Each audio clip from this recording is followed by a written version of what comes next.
versículo 1 até o versículo 8, diz assim: naqueles dias, Ezequias adoeceu de uma enfermidade mortal.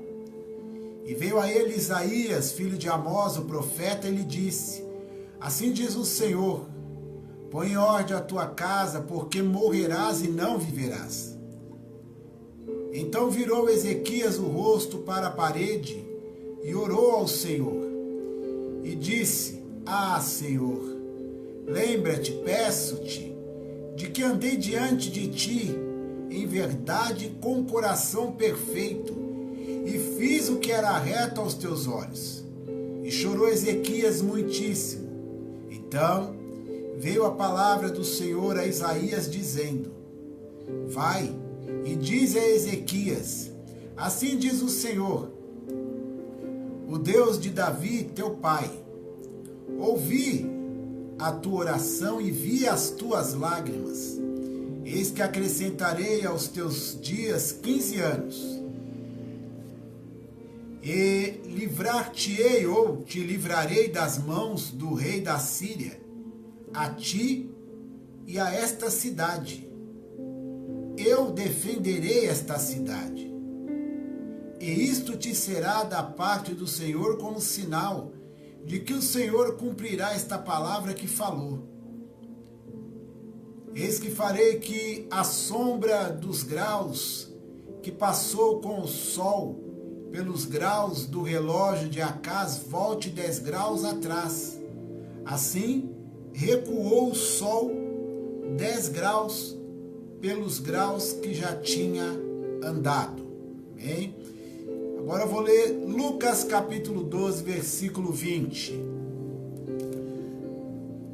Mas Deus lhe disse: louco, esta noite te pedirão a tua alma, e o que tens preparado, para quem será? Amém? Graças a Deus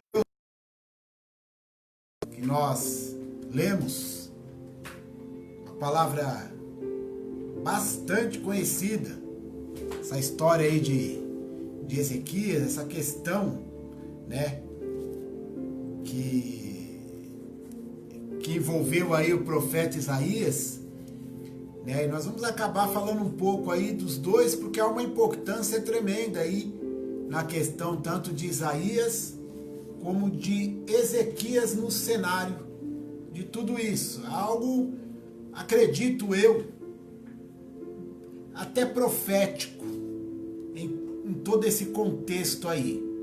Vamos aí. Versículo 1 é muito interessante, que nos diz que naqueles dias Ezequias adoeceu de uma enfermidade mortal. E veio a ele Isaías. Naquele tempo era muito interessante a questão da chegada de um profeta. Havia um respeito aos profetas assim imensurável. Um respeito aos homens que Deus levantava, até mesmo as mulheres. Posso citar aqui Débora, a juíza. No momento em que Deus fez uso de sua vida, foi algo assim notório. Não podemos nos esquecer das mulheres nessas questões. Não podemos se esquecer de Ana, no Novo Testamento, no Evangelho de Lucas, onde aguardava fielmente ali em oração todos os dias,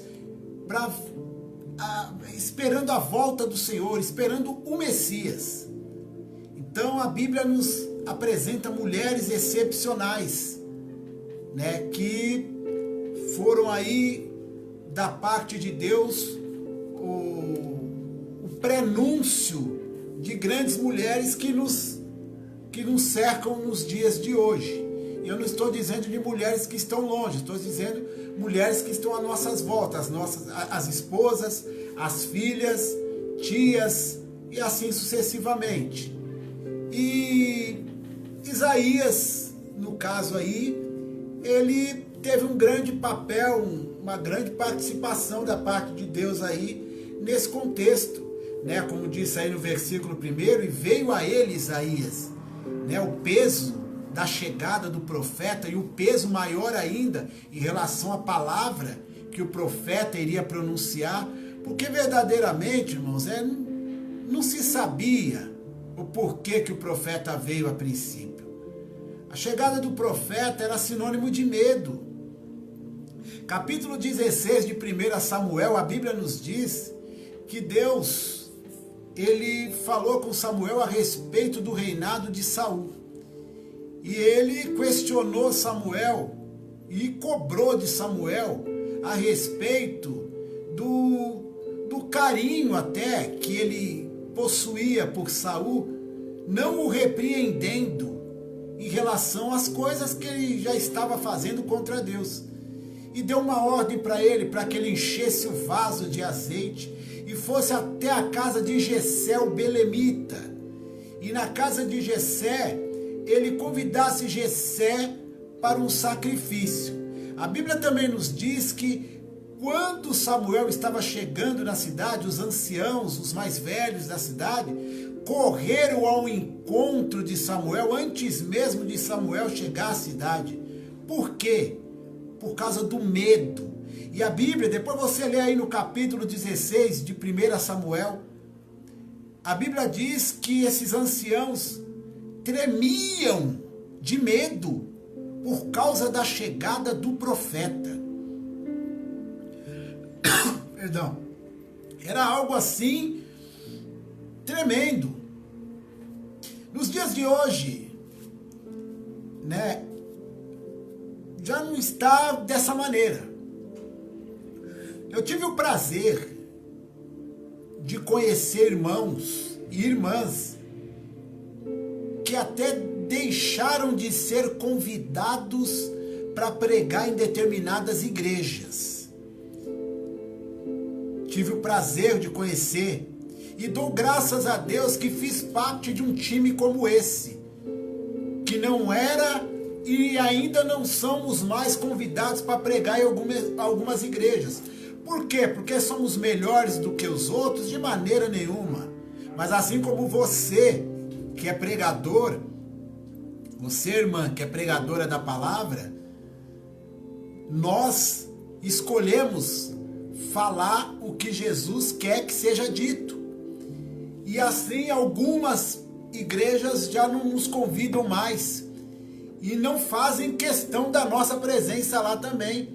Já tivemos o prazer, eu digo prazer porque bem-aventurado é aquele que é perseguido por amor do nome de Jesus. Então eu já tive prazer de acompanhar homens e mulheres de Deus e também comigo acontecer de, ao colocarmos o pé dentro de algumas congregações, de algumas igrejas, no altar você já observar o semblante do obreiro tal, ou até mesmo do pastor, se incomodando com a presença da gente. E é triste porque não é o profeta que está sendo rejeitado, mas sim o Deus que falou na boca do profeta. E se estes homens, ou até mesmo mulheres, rejeitam esses atalaias de Deus, saibam que estão rejeitando o próprio Deus. E isso é muito perigoso. É muito perigoso. Não era diferente nessa época. E a Bíblia nos diz que os homens que receberam Samuel lá em Belém, eles chegaram-se até Samuel e perguntaram: é de paz a sua vinda? Eu vejo uma má interpretação até na pergunta deles. Porque o que o profeta tinha contra eles? A postura de um profeta, irmãos, tem que ser a postura do Deus que ele serve. Um Deus que ama o pecador, mas aborrece o pecado.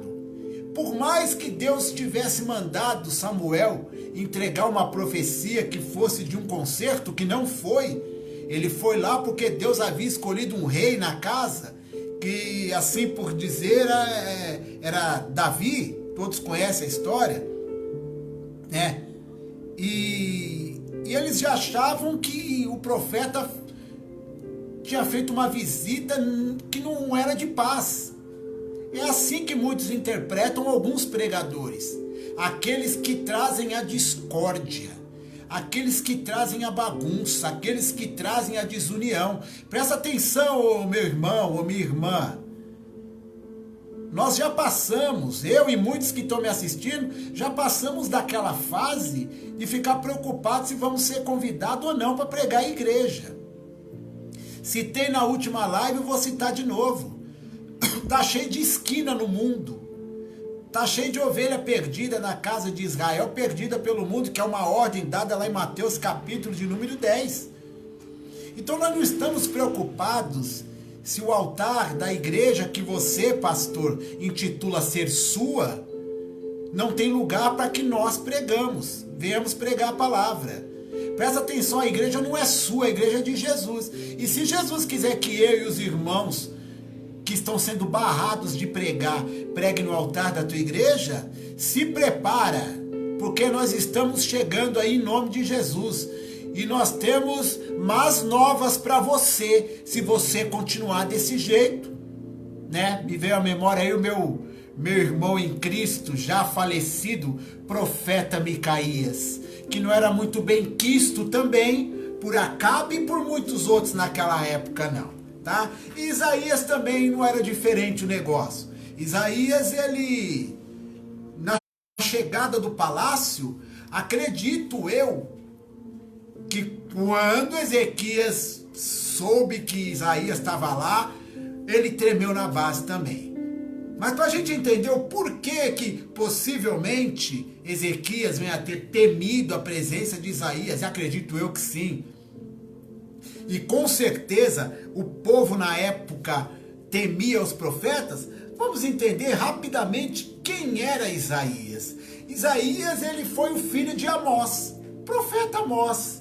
E a Bíblia menciona que Isaías era pai pelo menos de 2 filhos.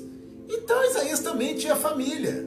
Ele era um homem igual a mim, um homem com dificuldades e necessidades como você, homem de Deus, mulher de Deus.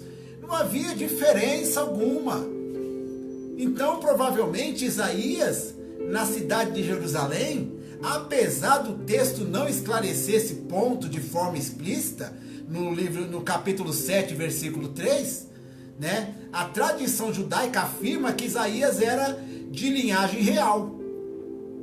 Por pelo menos 13 vezes o profeta Isaías é designado como o filho de Amós, o que talvez possa indicar que seu pai era um homem importante naquela época também. Então nós podemos aí brevemente, com esse breve histórico, entender basicamente o porquê aí havia tanto temor. Também posso acrescentar que tudo que Deus ordenava, tudo que esse profeta falava, acontecia. Era um dos critérios dito por Deus no Antigo Testamento para que se conhecesse os profetas que eram dele e os que não eram dele. Uma certa feita, Moisés, Arão e Miriam retrucando no oculto, falando mal de Moisés escondidinho de todo mundo, menos de Deus, porque a onisciência de Deus é algo maravilhoso. E Deus estava lá, ó, do ladinho deles, ouvindo tudo que ele estava falando no cantinho, no oculto da tenda, porque quem se fecha, quem se esconde para falar de outra pessoa, irmão, é porque está falando mal. Se escondeu para falar de Moisés, se ocultaram. Isso é prática de ocultismo, isso é feitiçaria. Sabe, se reunindo, se fechando em recâmaras para falar mal de outrem. Isso é ocultismo, isso é pecado de feitiçaria. Isso é abominável aos olhos de Deus. E Deus se manifestou para eles, dizendo para que eles se colocassem à frente lá da tenda do tabernáculo, e assim deu a ordem para Moisés. Também Moisés naquele exato momento ficou sabendo lá da trama toda. Então, Deus ele deixou bem claro para Miriam e para Arão que eles estavam questionando a questão da autoridade de Moisés. da autoridade profética de Moisés. E aí Deus falou para eles: profeta meu, eu falo com eles. Profeta que é meu, eu falo com eles em sonho e falo com eles em visão. Maravilha? Maravilha.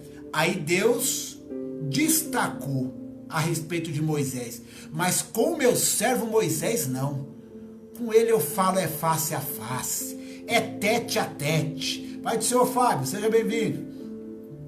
Entendeu? Mas então assim, o peso da presença daquele profeta que andava na posição, e como é também nos dias de hoje, o profeta que anda na posição, o negócio é diferente.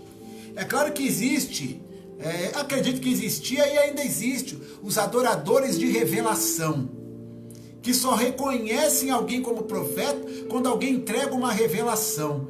Irmão, Hebreus capítulo de número 1, se eu não estou me enganado, é o capítulo 1, fala que Jesus, no tempo dos profetas, na antiguidade falou pelos profetas, e hoje fala pela palavra, pelo Filho. É a Bíblia. Se porventura achar Deus necessidade, Deus vai trazer uma revelação ao homem ou à mulher de Deus. Mas para de ficar se apoiando em mistério, em manto, em reteté. Tudo bem, isso é tudo de Deus. Mas dá prioridade para a palavra, porque se a tua vida ainda está suja, se a tua vida está toda desconcertada, é porque você não está dando ouvido, é para a palavra. A limpeza espiritual na vida do crente está registrada no Evangelho de João, capítulo de número 15, versículo de número 3. Vós já estáis limpos pela palavra que eu vos tenho falado. Então não busca banho em outros chuveiros, não. Busca se banhar no chuveiro de Jesus, que é a tua palavra. Então presta atenção no que você está procurando por aí. E o que levou salvação para a vida de Ezequias foi a palavra de Deus, que saiu da boca de Isaías. Vamos lá, ó. Então veio, versículo 4, então veio a palavra do Senhor a Isaías. É a palavra. Ele foi entregar a palavra. É isso. Para de ir nos cultos e no fim do culto, depois da palavra, ficar indo até irmão para pedir oração.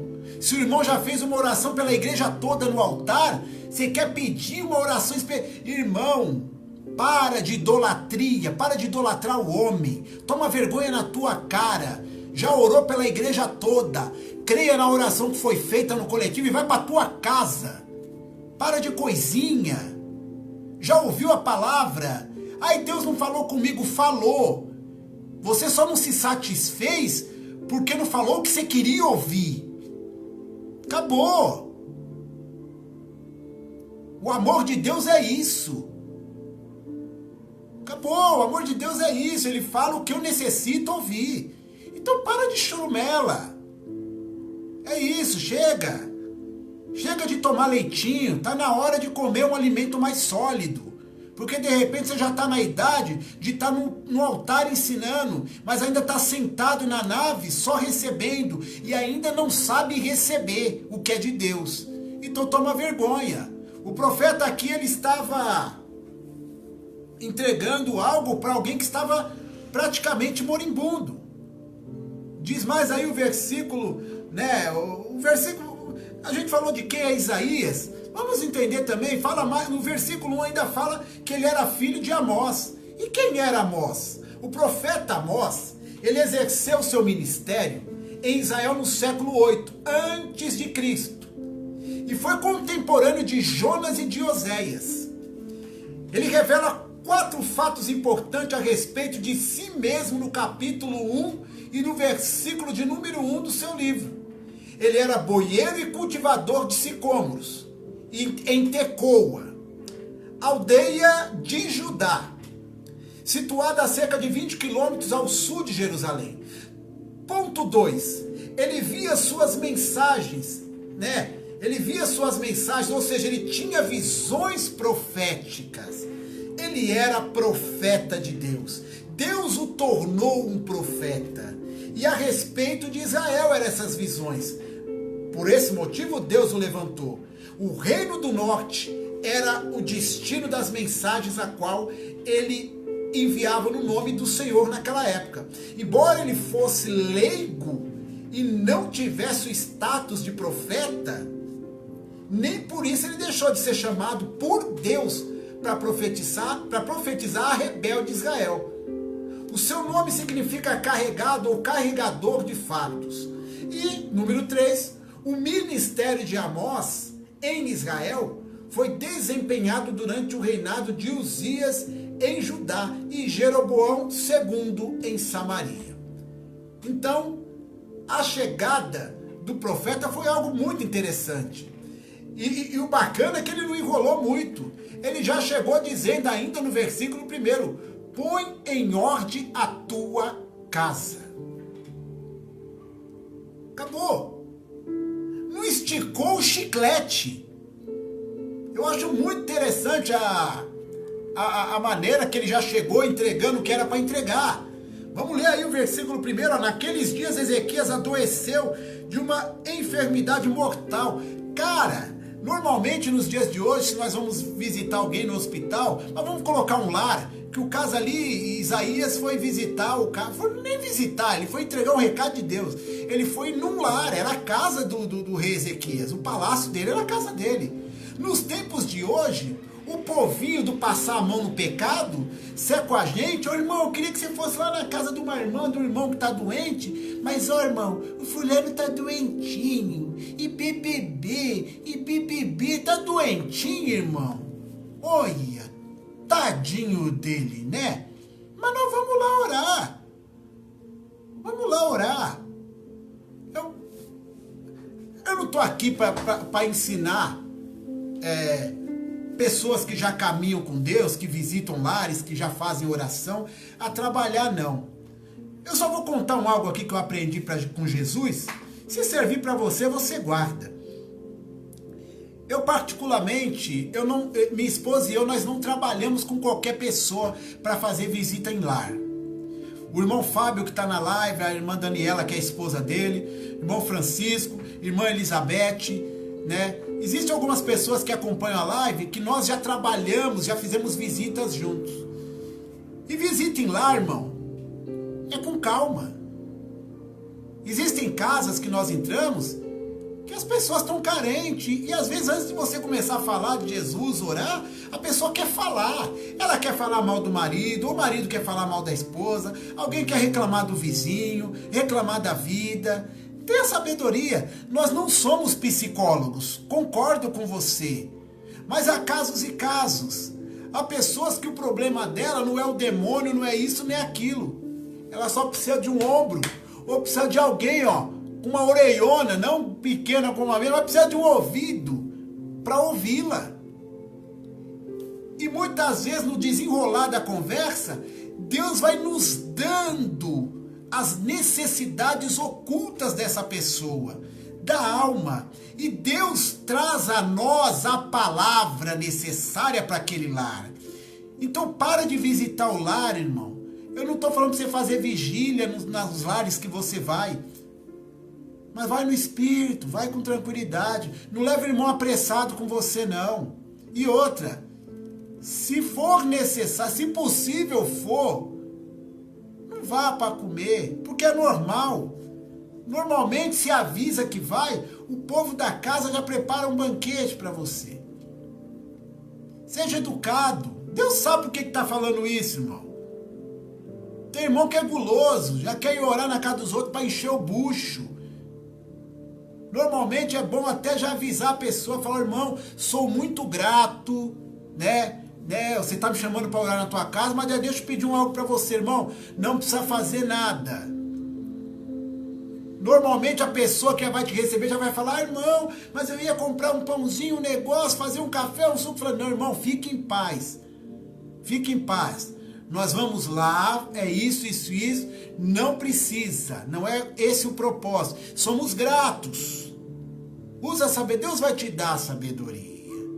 Deus vai te dar. Deus vai te dar. Bom, se não tiver jeito, mas coma com prudência. Lembra da Santa Ceia. Está com fome? Não tem casa para comer? É o que Paulo perguntou. Então existem uns irmãos que precisam ser reeducados na obra de Deus. Isaías chegou lá, irmão, e fez a obra, acabou. Entregou o rolo e não ficou pro café. Foi mal educado. Ele não foi mal educado, ele obedeceu uma ordem. E acabou. Acabou. Foi lá, ó, põe tua casa em ordem. Porque certamente vai morrer. Você vai morrer, cara. Então arruma a tua vida.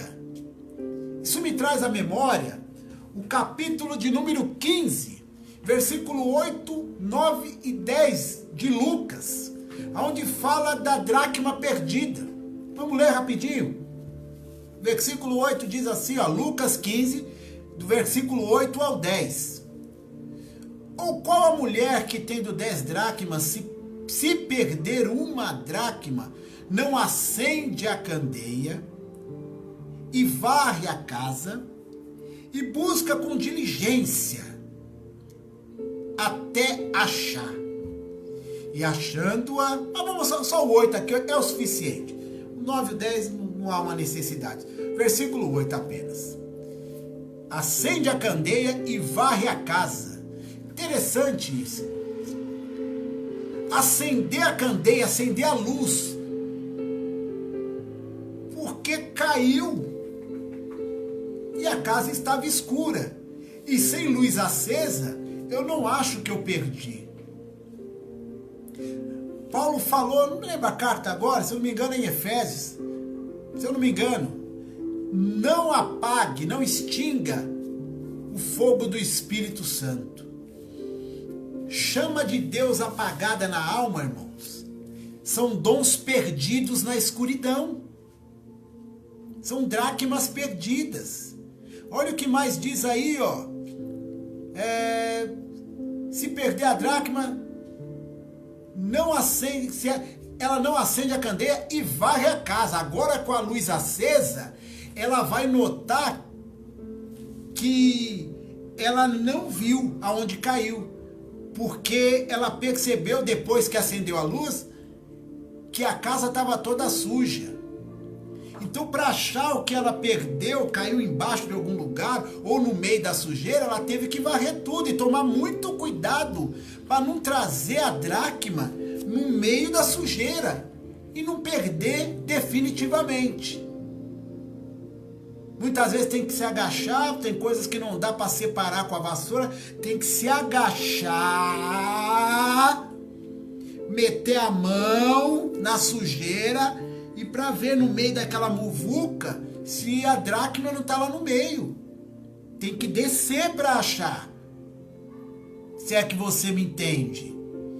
Aí diz aí, vai à casa e busca com diligência, com sabedoria, busca com, sabe, irmão, com objetivo, até achar. Olha que negócio tremendo. E nessa procura, a pessoa, o Espírito de Deus vai trazendo a memória da pessoa, sabe? A importância que essa dracma tinha. Quem foi que deu? Porque ele vai vir buscar o dom, vai vir buscar a dracma. Então tem que prestar atenção, irmão. Olha aí, põe em ordem a tua casa. Eu sempre gosto de usar esse exemplo. Você já prestou atenção que móvel em casa, parado muito tempo sem ser arrastado, toda vez que arrasta para varrer, é claro, graças a Deus aqui em casa a gente arrasta sempre. Mas existem casas que o móvel fica tanto tempo sem arrastar que quando arrasta, você acha moeda, você acha caneta, aquela caneta que você mais gostava, que você brigou com todo mundo na casa. Quem pegou a minha caneta? Quem pegou a minha caneta? Quando foi ver, você deixou cair embaixo daquele móvel. Era uma caneta tão útil para você, tão valiosa sentimentalmente. Imagine como que não é essa dracma, esse dom que Deus emprestou para nós, como não é tão valioso para Ele. É tão valioso que até quando o cara desvia, a Bíblia diz que o dom é irrevogável, não é tirado. João fala que a unção, lá na primeira carta de João, no capítulo 2, ele fala que a unção, esse poder de Deus, esses dons, a unção que está em nós, ela permanece em nós. Olha que negócio interessante. O dom é algo muito profundo. Perdeu, crente, não está mais na ativa, dá um tratinho na casa, arrasta os móveis, varre tudo, aproveita que tá, né? O povo, tem gente que começou a limpar a casa agora só por causa do corona, nem limpava a casa. Tem gente que agora só lava a mão depois que sai do banheiro porque tem medo de pegar a corona, mas ia no banheiro nem lavava a mão. É verdade, nem fazia isso. O mundo diz que há males que vêm pro bem. Olha, irmão, podem alguns aí achar que está errado, mas num contexto como este, eu concordo com esse provérbio aí do mundo. Existem alguns males que às vezes Deus tem que permitir para que nós venhamos tomar jeito na vida e colocar as coisas em ordem e limpar a casa, né? Em nome de Jesus. Louvado seja Deus. Versículo de número 2 fala assim: então virou Ezequias o rosto para a parede e orou ao Senhor. Um negócio muito interessante. Estava meditando aqui hoje com a minha filha nesse texto, né? E então virou Ezequias o rosto para a parede e orou ao Senhor. Que negócio interessante. No início do capítulo 7 de Amós, relata, no livro de Amós, no início do capítulo 7, Amós ele relata uma série de 3 visões de julgamento. Os gafanhotos, o fogo consumidor e o prumo. Nas 2 primeiras, Deus ele atendeu às súplicas do profeta e desistiu dos seus planos de destruir a nação. Correto. Mas na terceira visão, Deus deixou claro que não voltaria atrás, Israel seria julgada. Amós viu um muro levantado a prumo, no versículo 7 do capítulo 7. Israel foi construído conforme a planta de Deus, cumprindo as profecias dadas a Abraão, Isaque e Jacó. Correto? Quando se trata do povo de Deus, literalmente nós devemos lembrar que a casa pertence ao Senhor. Ele fez a planta original. E Israel começou bem conforme o plano de Deus. Isso me traz à memória Gálatas capítulo 5, versículo 7. Corria muito bem no começo. Quem vos impediu para deixar de obedecer à verdade? Versículo 8. Esta persuasão não vem daquele que vos chamou. Então Israel também começou direitinho no início da caminhada, na construção do templo. Nós também começamos no início bonitinho. Lá no final, complicou o negócio. E o Senhor, ele tinha um prumo na mão e diz que poria um prumo no meio do povo. Versículo 7 e 8 do capítulo 7 de Amós fala isso. E Deus voltou, séculos depois da construção original de Israel, para ver se o edifício ainda estava reto segundo a planta original. Eita! Existe parede que empena? Existe. Mas parede reta tem conserto. Você não entendeu? Já já eu explico. Em uma parede reta tem conserto. A mesma medida usada na construção é utilizada para fiscalizar a obra séculos depois, por parte de Deus. Correto? Deus ele não procurava alterações e melhoramentos humanos. Ele queria um povo fiel às instruções originais. Eu não preciso mudar o evangelho. Eu não preciso fazer do evangelho o que eu quero. Deus não precisa de artifícios, de manipulação humana. Ele quer que o que iniciou permaneça. Acabou. Não é do meu jeito, não é do seu jeito, é do jeito de Deus. E Jesus, ele disse que ele nos julgará pela palavra revelada no primeiro século. Está lá em João, capítulo 12, versículo 48. E nós devemos nos preocupar com a nossa fidelidade à planta original, as primeiras coisas que foi ensinada, as primeiras coisas que foram ditas. Devemos permanecer nesta palavra. E acabou. Doa o que doer. Porque a santidade convém à tua casa, ó Senhor. Tem uma mensagem com esse título lá na página do YouTube do Missão Quará. Vai lá, se inscreva no canal, bom? E assiste lá em nome de Jesus. Deus, ele levanta com a espada na mão, no capítulo 7, versículo 8 e 9, né? Quando a casa não passou na fiscalização divina. E Deus, ele mandou derrubar a casa. Entendendo a severidade de Deus contra o povo, que desviou do seu propósito original, quem teria coragem hoje de mudar alguma coisa na casa de Deus? Que pergunta terrível eu estou fazendo, irmão. Que pergunta. Quem teria coragem hoje de mudar alguma coisa na casa de Deus? Eu acredito que na tua mente agora veio tanta resposta, infelizmente, que tem um monte de doido que muda o sagrado em profano. Só Deus. Ezequias, ele teve que arrumar a casa, irmão. Mas olha que negócio interessante. Ele virou, a Bíblia diz que ele virou o rosto para a parede. E a Bíblia diz que nos tempos do profeta Isaías, foi o que nós falamos agora, no tempo do profeta Amós, Deus deu uma visão para Amós de Deus descendo um prumo no meio da igreja, no meio do povo, no meio de Israel. E o prumo, ele é um instrumento, muitos sabem, que é usado para verificar se a parede está reta no prumo. Há minutos atrás eu disse que parede reta é muito boa para conserto.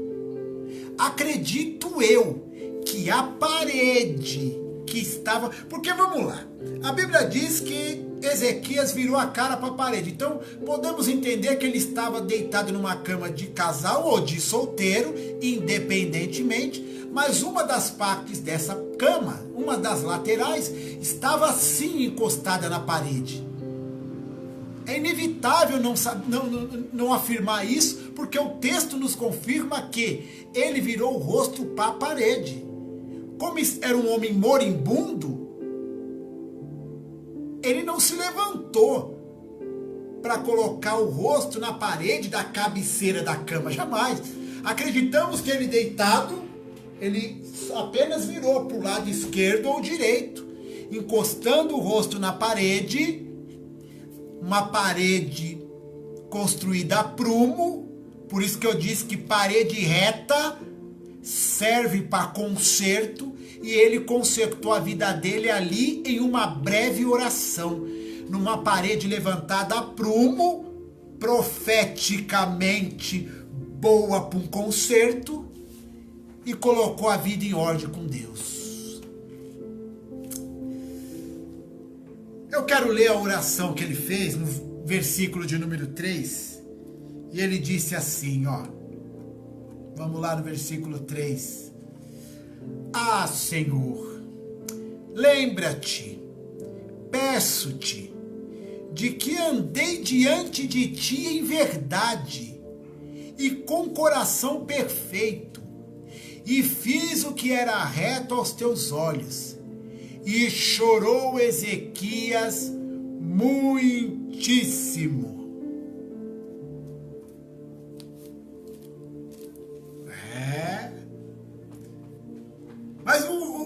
chamou a atenção foi: e disse, ah, Senhor, lembra-te. Tá. Dá um gole na água, enquanto isso você dá um glória a Deus aí.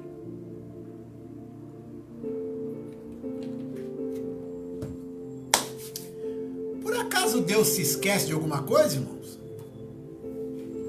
Como é que o cara me fala na oração assim, Senhor, lembra? Deus não esquece de nada. Mas vamos fazer uma observação em alguns textos bíblicos. Isaías 43, versículo 26 diz assim: Deus falando, procura lembrar-me, entremos em juízo juntamente, apresenta as tuas razões para que te possa justificar. Tá, olha Deus falando no início, procura lembrar-me. Peraí, Ezequias fala para Deus, Senhor, lembra-te. E declarou para Deus tudo o que ele havia feito. Em Isaías 43, 26, Deus fala, procura lembrar-me. Deus quer ser lembrado não porque ele se esquece, mas se você e eu lembrarmos Deus do que nós fizemos, tanto das coisas boas como das ruins, nós somos automaticamente motivados a Deus, primeiro, a orar a Ele, segundo, a apresentar as boas coisas, terceiro, e a apresentar os pecados cometidos por nós. Provérbios 28, versículo 13 diz assim: o que encobre as tuas transgressões, o que encobre os teus pecados, nunca vai prosperar. Mas o que as confessa e deixa esses pecados, esse alcançará misericórdia. Tá vendo o motivo de Deus falar, Douglas, filhos, me lembra aí do que você fez, me conta tudo. Me conta tudo. Eu quero ouvir você. Confessa tudo. Porque se você alcançar a minha misericórdia, diz o Senhor, né? Se você confessar tudo, você vai alcançar a minha misericórdia. Salmo 66, eu amo esse salmo. A versão que eu vou ler aqui é na versão da Bíblia NVI. Eu acho muito bacana essa versão. Salmo 66, versículo 17, 18 e 19. Diz assim: a ele clamei com os lábios, com a língua o exaltei. Versículo 18. Se eu acalentasse o pecado no coração, o Senhor não me ouviria. Mas Deus me ouviu, deu atenção à oração que lhe dirigi. Nossa, que negócio lindo. Olha o que o salmista disse. Se eu tivesse pego o meu pecado e feito com ele assim, ó, que nem as menininhas brincam de boneca, acalentado ele aqui, ó, cultivado, guardado, cuidado do meu pecado dentro do meu coração, o Senhor não me ouviria. Talvez muitos não estão sendo atendidos por Deus, porque Deus não está ouvindo a tua oração, porque você quer guardar talvez o seu pecado como bichinho de estimação, o seu pet favorito. E aí, tá na hora hoje, né? Tá na hora de se libertar desse negócio aí. Segunda Crônicas, capítulo 29, do versículo 1 ao 11, Ezequias ele manda purificar o templo. No mesmo capítulo 29, versículo 12 ao 19, os levitas purificam o templo. Ainda no capítulo 29, versículo 20 ao 36, Ezequias restabelece o culto a Deus. Capítulo de número 30, ele convida o povo a celebrar a Páscoa. Capítulo 31, ele organiza os sacerdotes e os levitas, e no capítulo 32, Senaqueribe invade Judá, e Deus destrói o exército da Síria. Lembra aí da oração de Ezequias? Lembra da oração dele? Senhor, lembra-te, peço-te, de que andei diante de ti, em verdade e com coração perfeito, e fiz o que era reto aos teus olhos. E chorou Ezequias muitíssimo. Ezequias tinha um bom currículo com Deus. Você viu aí o que eu apresentei aí do currículo dele? Você viu aí? Mandou purificar o templo. Os levitas purificam o templo. Restabeleceu o culto. Convidou o povo a celebrar a Páscoa, organizou os sacerdotes e os levitas, porque tem grupo de obreiro e igreja aí que tá uma bagunça, só Jesus. Ele restabeleceu o culto, porque tem igreja que você vai que não existe mais culto. Existe apresentação de louvor, venda de objetos e um monte de coisa, menos culto. Os homens do altar não conduzem mais a igreja à adoração, ao cultuar a Deus, porque eles desaprenderam como cultua a Deus. Quem não sabe fazer, não pode ensinar. Pastor Samuel Ferreira nos ensinou isso, lá na Adebrais, que obreiro que não se senta para aprender, não pode se levantar para ensinar. Não é feio se sentar para aprender. Feio é ficar de pé achando que sabe tudo e não sabe nem para si mesmo. Feio é ter ficado cego por causa do pecado e querer conduzir um monte de cego, caindo no buraco querendo levar um monte. Então toma vergonha na tua cara e seja humilde. Se conserta, põe tua casa em ordem em nome de Jesus, para que porventura haja esperança para você e para tua casa. Um homem de Deus ou uma mulher de Deus que não se conserta, ele compromete toda a casa dele. E se você não consegue governar a tua casa, como é que você vai governar a casa do Senhor? Não há possibilidade para isso. Então, temos que colocar nossa casa em ordem em nome de Jesus. Urgentíssimo colocar a nossa casa em ordem em nome de Jesus. Então, se a palavra que o Senhor nos deu, a palavra que o Senhor nos tem concedido para esse dia, para esse momento, e nós louvamos ao Senhor por esta graça concedida por Ele. Que os irmãos venham ser abençoados por Deus por esta palavra, né? Ajudem-nos a divulgar, né, o nosso canal do YouTube, o canal do Missão Coará. Peço a ajuda dos irmãos para multiplicarmos aí essas mensagens e elas irem bem longe, mais longe do que nós vemos imaginar. E eu peço que os irmãos, né, a minha preocupação não é ganhar dinheiro com o YouTube. Você é a ponte para que a mensagem de Deus vá muito longe. Nós temos pessoas, irmãos, que estão acompanhando essa mensagem de Portugal e da África e de outros estados aqui do Brasil. Temos aí, ó, duas irmãs que estão conosco na live, lá de Uberaba, Minas Gerais.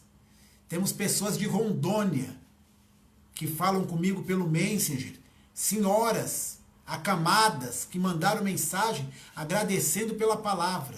Então olha a importância de nós, né, lançarmos, né, essas mensagens para longe. Então por isso que eu peço para os irmãos, para nos ajudar, né, a compartilhar. Mas há uma importância muito grande da gente, né, divulgar a questão do canal. Porque quando o canal tiver com bastante membros, nós vamos poder dar andamento a projetos maiores. Estamos querendo fazer, né, usar o aplicativo do Zoom para fazer aqueles debates ao vivo. Então a gente precisa da ajuda dos irmãos para isso, tá bom? E fazer também pelo YouTube ao vivo. Logo, logo, tendo um número suficiente de irmãos, já não será feito mais pelo Facebook, será feito as lives, né, com mais pessoas, né, ao vivo pelo YouTube, em nome de Jesus. Vamos orar? Que Deus abençoe a sua vida, abençoe a tua casa, que Deus abençoe o teu ministério, que Deus te dê força para você colocar as coisas no lugar, e que se Deus vier hoje à noite e escolheu essa noite ou esse dia para nos levar para a glória, que nós venhamos entregar na mão dele, multiplicado, tudo que ele nos confiou, em nome de Jesus. Amém, Jesus. Que Deus te abençoe e te guarde.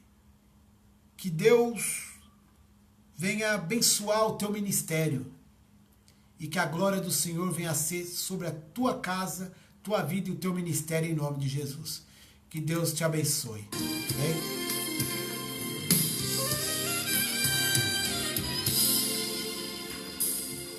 Meu Jesus, minha luz, minha vida, minha direção.